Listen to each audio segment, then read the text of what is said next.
Hmm. Assalamualaikum warahmatullahi wabarakatuh. Bismillahirrahmanirrahim. Alhamdulillahirabbil wa bihi nasta'in wa la umuri illa ba'din wa ala alihi wa ashabihi ajmain. Amma ba'du.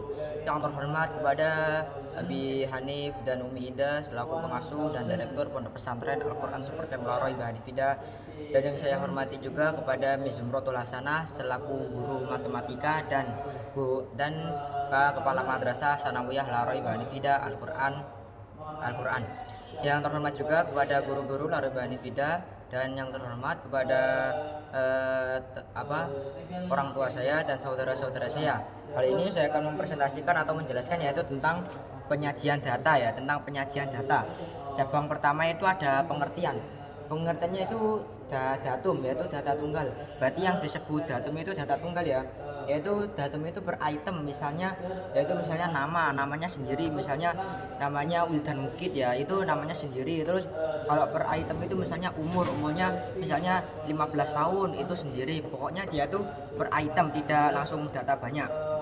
Terus data yaitu gambar yang berkenan dengan suatu objek. Berarti kalau data itu gambar yang berkenan dengan suatu objek ya, satu tabel tidak per item. Nah, jadi kalau data sama datum itu beda. Kalau data itu satu tabel, kalau datum itu per item. Misalnya data itu satu tabel ya, misalnya ada namanya, ada tempat tanggal lahir ETL, tempat tanggal lahir, terus ada alamatnya dan nama orang tuanya. Itu kan satu item. Nah, kalau yang datum itu per item dipisah-pisah. Ada juga yang jenis data. Jenis data itu ada dua ya, kualitatif dan kuantitatif.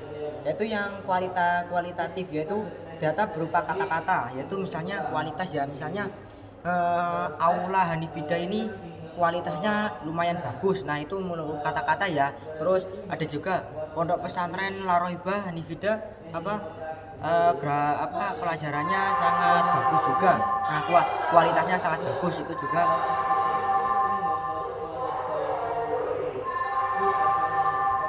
Nah ya, lanjut. Nah, yang kedua itu data yaitu kuantitatif, yaitu data berupa angka.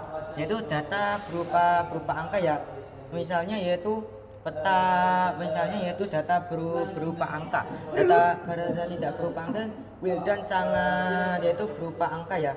Kuantitatif yaitu data kuantitatif itu dibagi menjadi dua, yaitu data diskrit dan data kontinu. Yaitu yang data diskrit yaitu membilang atau menghitung. Contohnya itu seperti ada berapa lampu di kelas 7. Nah, itu kan kita harus menghitung sama membilang dulu ya. Nah, membilangnya yaitu ada berapa lampu di kelas 7. Nah, kita harus menghitung dulu, misalnya lampunya ada 4. Nah, kita langsung sebutkan 4.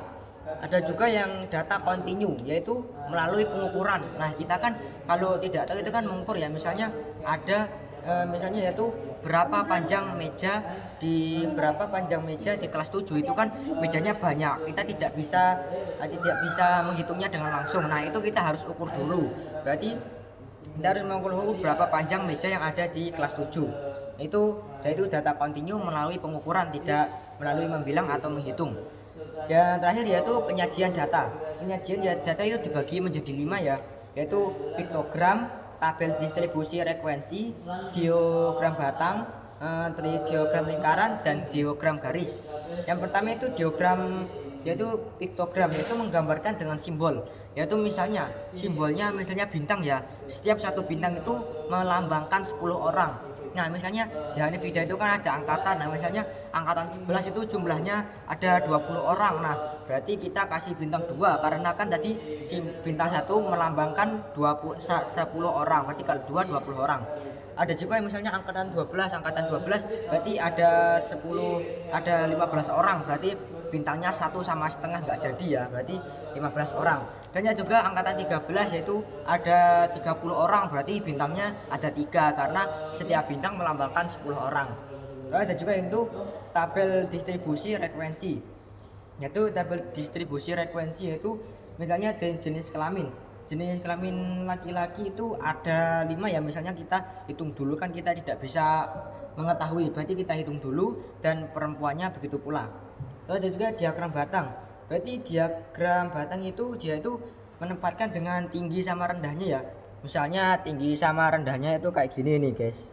Nah, ini diagram batang itu kayak gitu. Berarti kalau yang lebih banyak itu tinggi, kalau rendah itu berarti pendek. Misalnya di kelas 7 itu murid perempuan lebih banyak, misalnya ada 15 dan laki-lakinya ada 8, berarti yang lebih tinggi di ragam beratangnya itu berarti yang punya perempuan, yang punya laki-laki di bawahnya. Terus itu diagram lingkaran. Nah ini diagram lingkaran yaitu misalnya laki-laki itu ada 10 ya, terus semua seluruh di kelas itu ada 25, berarti 10 per 25 dikali 100%. Nah ini tuh bisa dikali 100% sama dikali 360 derajat ya. Ini nih nih ini nih ada nih bisa dikali 100% sama 360 derajat. Kalau saya memakai 100%, yaitu laki misalnya 10 di per 25 dikali 100, berarti 100 dibagi 25 itu kan 4, terus 10 dibagi 4 itu hasilnya 40, berarti hasilnya siswa laki-laki 40%. Ada juga yang perempuan, misalnya perempuan itu 15 orang, nah seluruh kelasnya itu ada 25 siswa, berarti 15 di per 25 dikali 100%, berarti 10 bagi 25 hasilnya 4, terus 15 kali 4 hasilnya 60%. Pokoknya berarti diagram lingkaran itu yang laki-laki itu mendapatkan wilayahnya itu sedikit dan yang perempuan mendapatkan banyak. Seperti gambar yang di sini ya.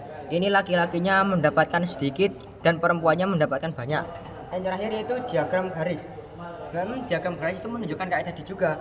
Dia itu yang rendah di bawah, terus yang atas di atasnya. Terus dia kalau ditarik ya kayak ditarik gini, set. Nah, itu. Pokoknya misalnya perempuannya lebih banyak, terus laki-lakinya terus terus yaitu misalnya 8 ini perempuan, 10-nya 8-nya laki-laki, 10-nya anak-anak dan 14-nya perempuan. Oke, sekian dari saya. Mohon maaf bila ada kesalahan tentang presentasi saya ini. Saya akhirnya bila taufik wal hidayah. Wassalamualaikum warahmatullahi wabarakatuh.